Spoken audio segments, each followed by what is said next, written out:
Buenos días. Hoy estaremos hablando sobre las medidas alternativas de la persecución del proceso. ¿Qué entendemos nosotros por las medidas alternativas de la persecución del proceso dentro del campo penal, dentro del proceso penal? Una vez que el fiscal del Ministerio Público tiene conocimiento de esa audiencia, inmediatamente el fiscal de conocimiento del fiscal del Ministerio Público empieza a hacer todas las averiguaciones pertinentes al caso y todas las diligencias investigativas. Se hace la audiencia de presentación, que ya lo habíamos visto nosotros en clase pasada. Luego viene la audiencia preliminar y viene lo que nosotros conocemos como la medida alternativa. Fíjese la palabra, es una alternativa, ¿verdad? Que se da dentro del proceso penal. Aquí nosotros vamos a encontrar, como ustedes pueden ver, dentro de esa medida alternativa, si pueden ustedes copiar dentro de sus agendas o sus cuadernos, sería muy pertinente.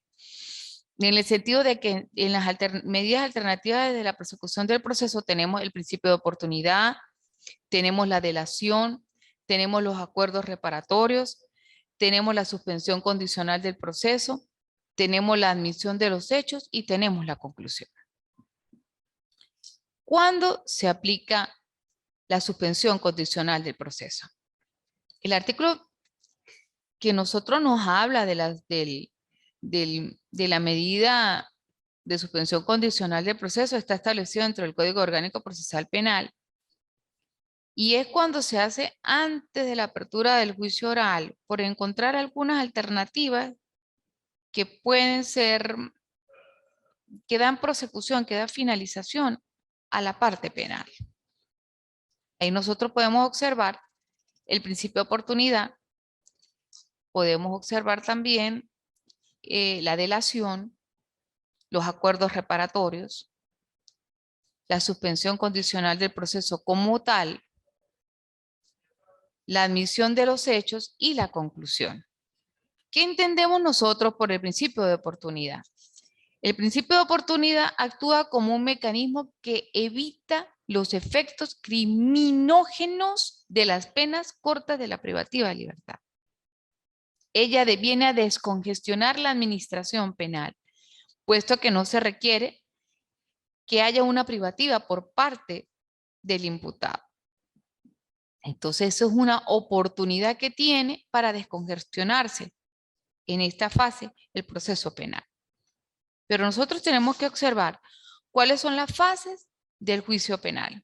Entonces, la fase del juicio penal, nosotros tenemos, está compuesto por la fase preparatoria, por la fase intermedia, por la fase oral, por la fase de ejecución. En los derechos comparados siempre se ha manejado esta parte, en virtud de que está constituida por varias fases del proceso. Por eso se llama proceso, porque son varias fases.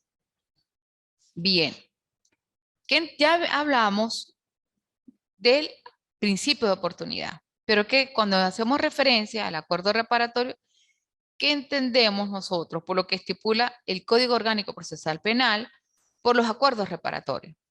Un acuerdo reparatorio son acuerdos directos entre el imputado y la víctima y su principal objeto es reparar el daño. ¿Cómo hablo yo de reparar el daño? ¿Qué es para mí reparar el daño? Reparar el daño es cuando es algo susceptible económicamente, cuando yo pago de manera económica. Son aquellos que son celebrados entre la víctima y el ofendido y el imputado y que una vez aprobados por el Ministerio Público o por el juez de control y cumplidos sus términos, tienen como finalidad extinguir la acción penal. Entonces el acuerdo reparatorio, una vez que tú has reparado ese daño producido a la víctima, inmediatamente el proceso se extingue porque, como su palabra lo indique, como se los había dicho yo a ustedes en tiempos anteriores, el derecho es lógica. Entonces se hace un acuerdo entre la parte y la víctima para repararlo. Generalmente los acuerdos reparatorios son de índole económico o pecuniario. Pero ¿se pueden dar varias veces? No. Solamente el Código Orgánico Procesal Penal establece 2 veces. No es que cuantas veces tú quieras, tú puedes causarle daño a la víctima y cuantas veces tú quieras, tú vas a reparar. No. El Código Orgánico Procesal Penal es muy claro y enfático donde dice que solamente son 2 veces. Pero también tenemos otra medida alternativa de la persecución del proceso. Son las medidas alternativas para extinguir la acción penal. O no tanto para extinguir la acción penal, para que se dé la consolidación de esa etapa del proceso penal. Y tenemos en este caso la admisión de los hechos, y la admisión de los hechos está considerada como un mecanismo de autocomposición procesal en el cual el imputado, luego de admitida la acusación, se confiesa culpable. Yo admito los hechos, yo lo hice, yo soy culpable del hecho que se me imputa. Y le solicita al juez, pues que él en este caso está previamente admitiendo los hechos por los cuales se le están imputando. Otra medida alternativa de persecución del proceso tenemos la suspensión condicional del proceso. ¿Qué se refiere este otro mecanismo que nos consagra el Código Orgánico Procesal Penal venezolano? La suspensión condicional del proceso viene a ser un instrumento procesal que detiene el ejercicio de la acción penal. Lo suspende a favor del sujeto, del imputado, por la comisión de un hecho ilícito que se somete durante un plazo a una prueba la cual deberá cumplir satisfactoriamente con ciertas y determinadas obligaciones. También tenemos otra figura procesal como son las excepciones. ¿Qué es la excepción? La excepción es un medio de defensa de fondo y de forma por el cual el demandado opone resistencia a la demanda del actor. Resistencia que tiene la intención de destruir la marcha de la acción penal o la acción misma. Entonces, en ese caso, nosotros nos estamos refiriendo a las excepciones. Entonces, la excepción, como su nombre lo indica, es un medio de defensa de fondo y de forma. Pero también aquí encontramos la fase intermedia. ¿Qué entiendo yo por la fase intermedia? La fase intermedia, como se consagran en el Código Orgánico Procesal Venezolano, es un conjunto de actos procesales encaminados a determinar si habrá juicio oral o no, y que tiene lugar inmediatamente presentada la acusación por parte de la Fiscalía del Ministerio Público, hasta la resolución de la desestimación de la misma o la admisión que lleva a la apertura del juicio. ¿Cuándo inicia y cuándo culmina la fase intermedia? En esta etapa intermedia se compone de dos fases, una escrita y comienza con el escrito de acusación, valga la redundancia, por parte del fiscal. Comprende todos los actos previos a la celebración y es oral porque comprende la celebración de la audiencia intermedia hasta que sea dictada por el acto de apertura del juicio oral. Esta audiencia intermedia tiene varias fases. Tenemos la fase de sustanciación, como nosotros habíamos hablado antes, qué significaba la audiencia preliminar, qué significaba la audiencia de imputación, la audiencia preliminar se realizaba entre los 20 días, en un plazo no mayor de 20 ni un plazo no menor de 15, que era uno de los actos principales del proceso penal, que se daba con el objeto de evaluar, de depurar, de examinar y decidir el caso por la información relevante que en este caso tenga la entrega de las partes. Pero ¿qué será o qué entenderemos nosotros por la fase de sustanciación?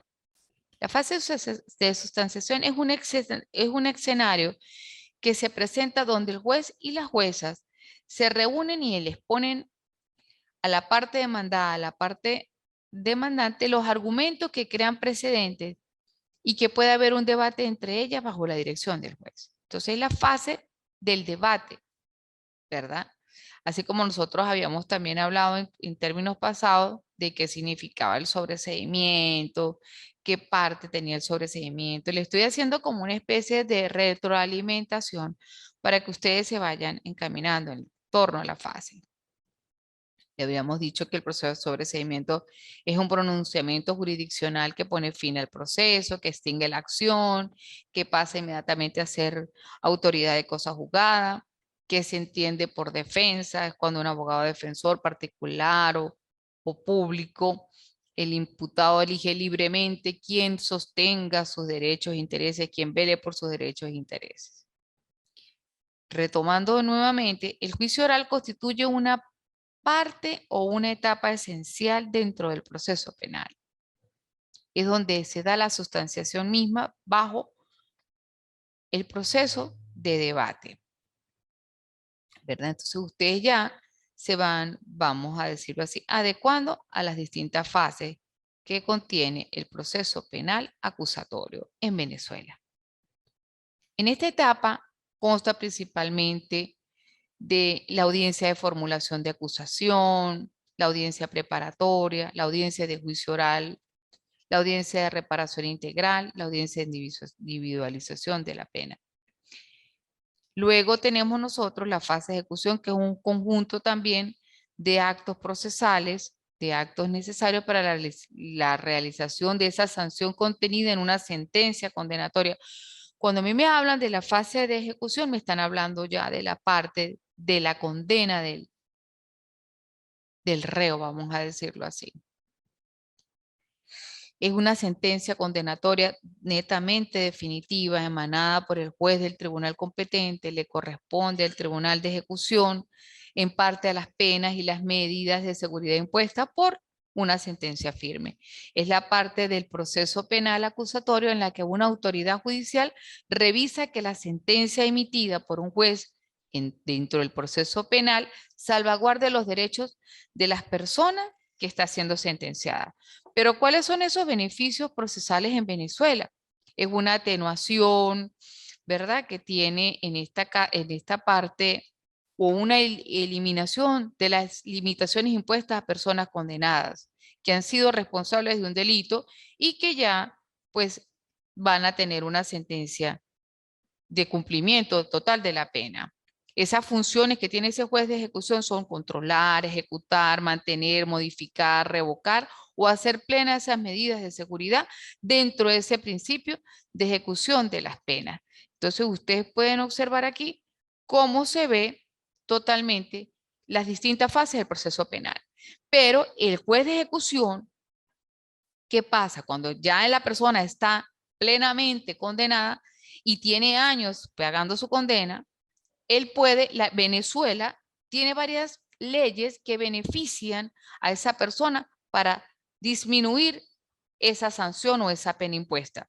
Por lo menos está el trabajo fuera del establecimiento, está la ley de redención, está el régimen abierto en penitenciario en Venezuela. El trabajo fuera del establecimiento es que una vez que le falta, póngale año y medio, 2 años para cumplir de acuerdo a la dosimetría penal esa pena impuesta, ¿verdad? El penado puede o recluido egresa del recinto carcelario una vez cumplida la 4ª parte de la pena y trabaja, hace trabajos previas, estudios técnicos en la calle.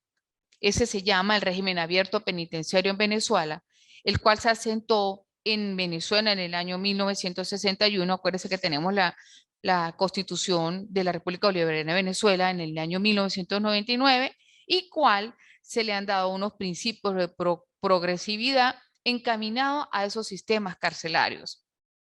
Ese objeto de ese régimen abierto es que viene a potenciar las capacidades de la reinserción social positiva de los penados, ¿verdad? Realizando tareas de apoyo, de asesoramiento, de cooperación.